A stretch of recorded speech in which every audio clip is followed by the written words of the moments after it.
ন্যায্য এবং অন্তর্ভুক্তিমূলক ভবিষ্যতের দিকে এগিয়ে যাওয়ার প্রচেষ্টায় বাংলাদেশকে সব ধরনের সহায়তার আশ্বাস দিয়েছে যুক্তরাষ্ট্রের সফররত প্রতিনিধি দল। সফরের দ্বিতীয় দিনে প্রধান উপদেষ্টা, পররাষ্ট্র উপদেষ্টা, অর্থ উপদেষ্টা এবং পররাষ্ট্র সচিবের সঙ্গে বৈঠক করে প্রতিনিধি দলটি।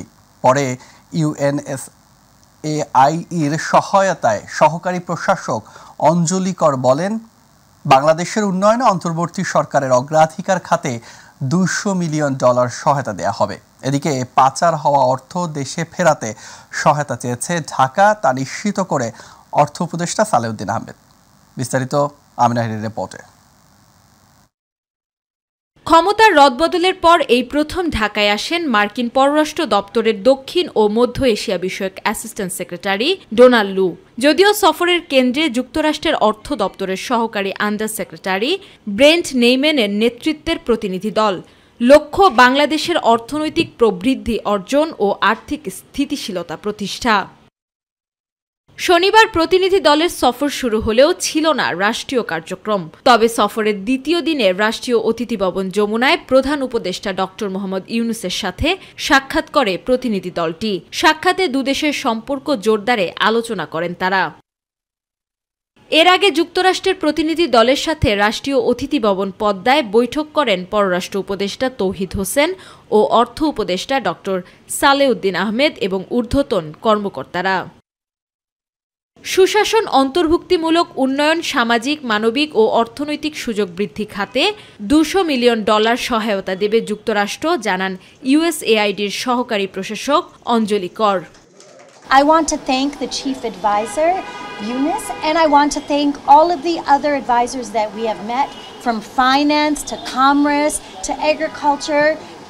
And I want to say that it's been, and the foreign ministry, and I want to say it's been such a pleasure to be able to have these conversations, and we know that collaboratively we'll be able to work together even more closely. বৈঠকে আর্থিক, কারিগরি, বাণিজ্য বাজারের পাশাপাশি বিদেশে পাচার হওয়া টাকা ফেরত চেয়েছে ঢাকা, এমনটা জানান অর্থ উপদেষ্টা। আমরা এক্সপোর্ট ডাইভার্সিফিকেশন এবং এক্সপোর্ট বা আমাদের বাণিজ্য ব্যাপার, অন্যান্য কারিগরি সহায়তা বা বাজার এক্সপ্লোর করার এই সমস্ত আলোচনা হয়েছে। ওরা বলেছে আমরা ডেফিনিট কর্ম পরিকল্পনা নিয়ে আমরা এগোবো, এগুলো তারা এইভাবে সহযোগিতা করার আশ্বাস দিয়েছে। পররাষ্ট্র সচিবের সাথে বৈঠক করতে আবারও পদ্মায় আসে প্রতিনিধি দল। বৈঠক শেষে সচিব জানান, নির্বাচনের রূপরেখা নিয়ে আলোচনা হয়নি প্রতিনিধি দলের সাথে, তবে অন্তর্বর্তী সরকারের সাথে কাজ এগিয়ে নিয়ে যেতে চায় যুক্তরাষ্ট্র। এটা খুবই ফ্রুটফুল আলোচনা হচ্ছে অর্থে যে তারা আমাদের যে পরিবর্তিত পরিস্থিতি, সেই পরিবর্তিত পরিস্থিতি সম্পর্কে একটা সম্যক ধারণা পেলেন এবং সরকার কি করতে চায় সে সম্পর্কেও একটা ভালো ধারণা পেলেন, এবং আই থিঙ্ক এটা সামনে গিয়ে যাওয়ার জন্য একটা গুড ফাউন্ডেশন। পরে শাহজালাল বিমানবন্দর হয়ে দেশ ছাড়েন ডোনাল্ড লু। আমিনা হিরা, মাই টিভি, ঢাকা। এশীয় উন্নয়ন ব্যাংক এডিবির দক্ষিণ এশিয়ার মহাপরিচালক তাকিও কোনিশির নেতৃত্বে ঊর্ধ্বতন একটি প্রতিনিধি দল রোববার রাষ্ট্রীয় অতিথি ভবন যমুনায় প্রধান উপদেষ্টা ডক্টর মোহাম্মদ ইউনূসের সঙ্গে সাক্ষাৎ করেন। এ সময় এডিবি মহাপরিচালক বলেন, বাংলাদেশে এডিবির কর্মকাণ্ডের দীর্ঘ ইতিহাস রয়েছে এবং দেশে গুরুত্বপূর্ণ কাঠামোগত সংস্কার শুরু করতে অন্তর্বর্তীকালীন সরকারকে সহায়তা করতে আগ্রহী। এ সময় প্রধান উপদেষ্টা ডক্টর মোহাম্মদ ইউনূস বলেন, ছাত্রদের নেতৃত্বাধীন বিপ্লব বাংলাদেশকে টুকরো টুকরো করে ফেলা প্রতিষ্ঠানগুলো পুনর্গঠনের নতুন সুযোগ এনে দিয়েছে। তিনি বলেন, দেশ গ্রাউন্ড জিরো সিচুয়েশনে আছে, যত দ্রুত সম্ভব সবকিছু করতে হবে।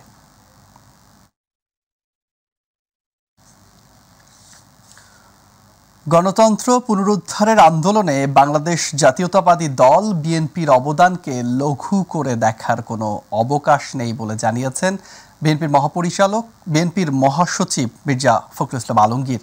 তিনি বলেন, ছাত্র জনতার আন্দোলনে যে 875 জন নিহত হয়েছেন, তার মধ্যে বিএনপির 422 জন নেতাকর্মী রয়েছেন। সেই সাথে দেশি বিদেশি ষড়যন্ত্র প্রতিহত করার আহ্বানও জানান তিনি। নুসরাত শারমিনের রিপোর্ট। বিগত 17 বছরে দুপুরে রাজধানীর গুলশানে বিএনপি চেয়ারপারসনের কার্যালয়ে বিশ্ব গণতন্ত্র দিবস উপলক্ষে দলের স্থায়ী কমিটির সদস্যদের নিয়ে সংবাদ সম্মেলন করেন বিএনপি মহাসচিব মির্জা ফখরুল ইসলাম আলমগীর। বিএনপি আর আওয়ামী লীগ তুলনা হতেই পারে না। ছাত্র জনতার আন্দোলনকে বিনষ্ট করতে নানাভাবে ষড়যন্ত্র করা হচ্ছে বলে অভিযোগ করেন মির্জা ফখরুল। সেই সাথে সকল শ্রেণী পেশার শহীদদের রক্তের মর্যাদা সমান উল্লেখ করে দ্রুতই বিচার কাজ সম্পন্ন করার আহ্বান জানান তিনি। পোশাক শ্রমিক কিংবা রিক্সা চালক, পাবলিক কিংবা প্রাইভেট বিশ্ববিদ্যালয়ের ছাত্র, বাম কিংবা ডান আদর্শের অনুসারী, সকল মত ও পথের রাজনৈতিক কিংবা অরাজনৈতিক ব্যক্তি, হতাহতের পরিচয় যাই হোক না কেন, প্রতিটি প্রাণের মূল্য ও রক্তের মর্যাদা সমান। আর তাই সমান গুরুত্বের সাথেই প্রণয়ন করতে হবে প্রতিটি হত্যাকাণ্ডের তালিকা ও নিশ্চিত করতে হবে সুবিচার।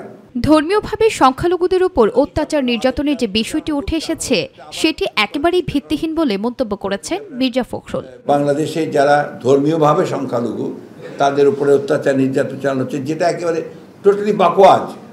এটা আমরা শুধু নই, ভারত থেকে যে সমস্ত সাংবাদিকরা এসেছিল, অনেক এসেছিল, তারা পর্যন্ত এখানে এই সমস্ত তারা দেখে গেছে এবং তারা রিপোর্ট করেছে যে যেটা বলা হচ্ছে এটা সঠিক নয়। যেটা হয়েছে সেটা হচ্ছে রাজনৈতিক কিছু সমস্যা তৈরি হয়েছে, সেটা সবসময় হতেই পারে।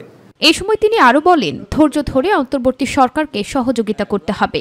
সেই সাথে সংস্কারের পাশাপাশি অন্তর্বর্তী সরকারকে নির্বাচনকে সর্বোচ্চ গুরুত্ব দিয়ে দেখার আহ্বান জানান তিনি। ধৈর্য ধরে সহনশীলতার সঙ্গে যে ইন্টারিম গভর্নমেন্টকে দায়িত্ব দেওয়া হয়েছে, যে সংস্কারের কাজে তারা হাত দিয়েছেন, এই কাজগুলোকে খুব দ্রুত শেষ করে একটা নির্বাচনের দিকে যাওয়া, যে নির্বাচনটা একটা নিরপেক্ষ সরকারের অধীনে নির্বাচন হবে।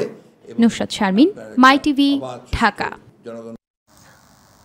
বৈষম্য বিরোধী আন্দোলনের সময় পোশাক শ্রমিক রুবেল হত্যার অভিযোগে রাজধানীর আদাবর থানার মামলায় গ্রেফতার সাবেক জনপ্রশাসন মন্ত্রী ফরহাদ হোসেনের 5 দিনের রিমান্ড মঞ্জুর করেছেন আদালত। দুপুরে তাকে আদালতে হাজির করে মামলার তদন্ত কর্মকর্তা আদাবর থানার পরিদর্শক আব্দুল মালেক 7 দিনের রিমান্ড চেয়ে আবেদন করেন। শুনানি শেষে ঢাকার অতিরিক্ত chief metropolitan magistrate Mohammad Sanaullah তার এই রিমান্ড মঞ্জুর করেন। এর আগে শনিবার রাতে রাজধানীর স্কাটন এলাকা থেকে ফরহাদ হোসেনকে গ্রেফতার করে র্যাব। পরে তাকে আদাবর থানায় হস্তান্তর করা হয়।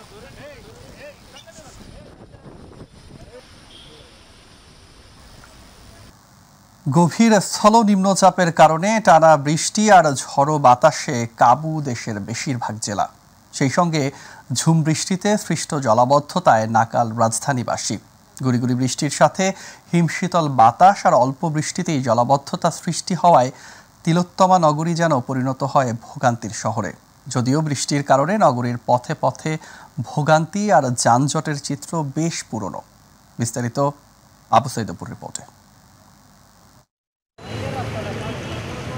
গেল কদিন ধরে বঙ্গোপসাগরে নিম্নচাপের প্রভাবে সারা দেশের ন্যায় রাজধানী ঢাকাতেও হচ্ছে হালকা ও ভারী বৃষ্টিপাত।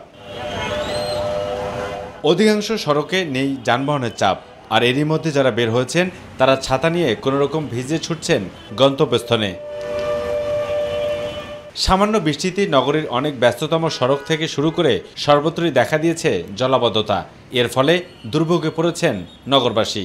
বিশেষ করে চরম দুর্ভোগে দিন পার করছেন নিম্ন আয়ের খেটে খাওয়া মানুষজন। বৃষ্টির কারণে লোকজন বেরোতে পারতেছে না, সবকিছু বন্ধ, মানে আমাদের কামাই নাই। কয়েকদিন ধরে টানা বৃষ্টি চলতেছে, যার কারণে আর কি যানবাহনে যেগুলো আছে, বাস, পাবলিক যেগুলো বাস আছে, অনেক কম মনে হচ্ছে। যেখানে সেখানে জটলার কারণে গাড়ি চলাচল করতে পারে না, রিক্সা পাওয়া যাচ্ছে না, তারপরে বাচ্চাদের নিয়ে স্কুলে যাওয়া যাচ্ছে না, বাজারে যাওয়া যাচ্ছে না। আমাদের নিজের জন্য হয়, কারণ আমরা যেখানে সেখানে ময়লা ফেলি, পলিথিন ফেলি, সেই জন্য রাস্তায় পানি জমে। সোমবার থেকে বৃষ্টিপাত কমবে বলে জানিয়েছেন আবহাওয়া অফিস। এই সমুদ্র বন্দরগুলোর জন্য 3 নম্বর স্থানীয় সতর্ক সংকেত জারি করা হয়েছে এবং সেই সাথে কিন্তু মাছ ধরার নৌকা ট্রলার সমূহকে নিরাপদ আশ্রয় থাকতে বলা হয়েছে এবং ভারী বর্ষণের যে সতর্ক সংকেত ছিল সেটা আজকে রাত্রি 10টা পর্যন্ত বলবৎ থাকবে। এরপরে হয়তো এটা আপডেট করা লাগবে না। আগামী 24 ঘন্টা মানে আগামীকালকে বৃষ্টি হবে, আগামীকালকে থেকে পরিস্থিতির উন্নতি হবে। গত কদিনের টানা বৃষ্টিতে নাস্তানাবুদ নগরবাসী। তারা বলছেন এই প্রাকৃতিক দুর্যোগ থেকে তারা পরিত্রাণ পেতে চায়।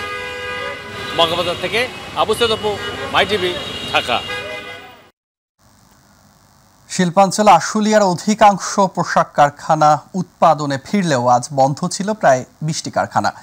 এর মধ্যে অনির্দিষ্টকালের জন্য বন্ধ রয়েছে 18টি, বাকি 2টি কারখানায় সাধারণ ছুটি রয়েছে। এদিকে চলমান শ্রমিক অসন্তোষ নিরসনে শিল্পাঞ্চল আশুলিয়ার কয়েকটি পোশাক কারখানা পরিদর্শন করেছে শ্রম সংক্রান্ত অভিযোগ পর্যবেক্ষণ কমিটি।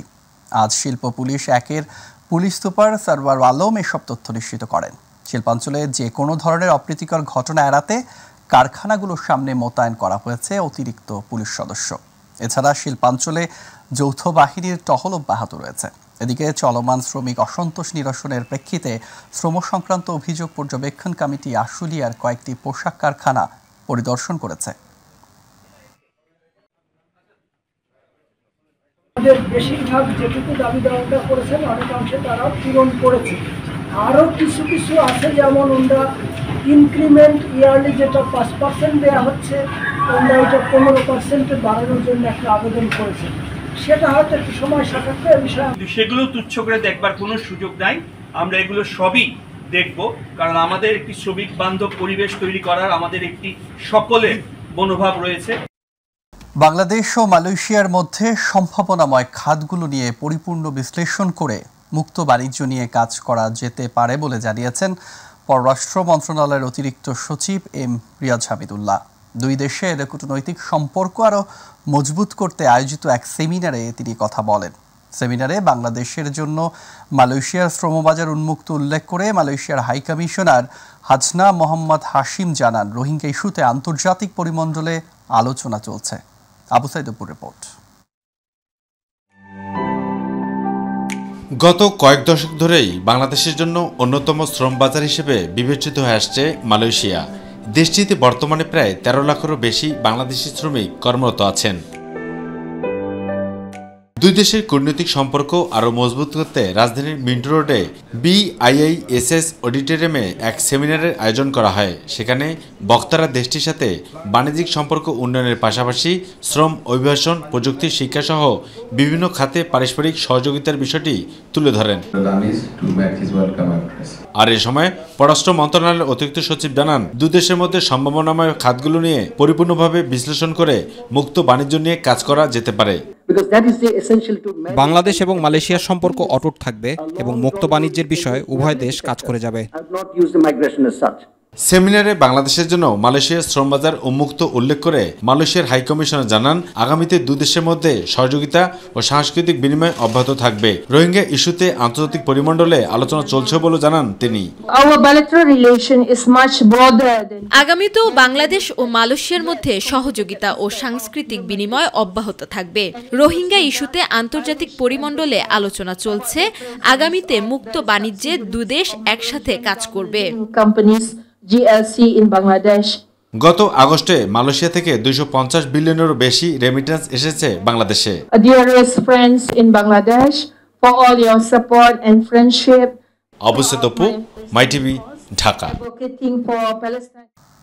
শহীদ পরিবারের সাথে সাক্ষাৎ এবং দুর্নীতি ও চাঁদাবাজি ও সন্ত্রাসের বিরুদ্ধে ফেনীতে ছাত্র নাগরিক মতবিনিময় সভা অনুষ্ঠিত হয়েছে। বৈষম্য বিরোধী ছাত্র আন্দোলন ফেনীতে বিকেলে জেলা শিল্পকলা একাডেমিতে এই মত বিনিময় অনুষ্ঠিত হয়।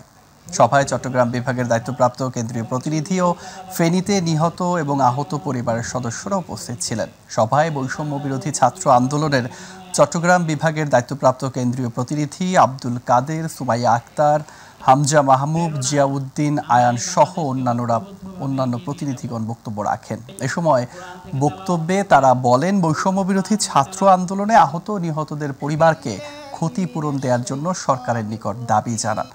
অনুষ্ঠান শেষে ফেনী জেলায় বৈষম্য বিরোধী ছাত্র আন্দোলনে নিহত ও আহত পরিবারদের সাথে দেখা করে খোঁজ খবর নেন কেন্দ্রীয় নেতৃবৃন্দ।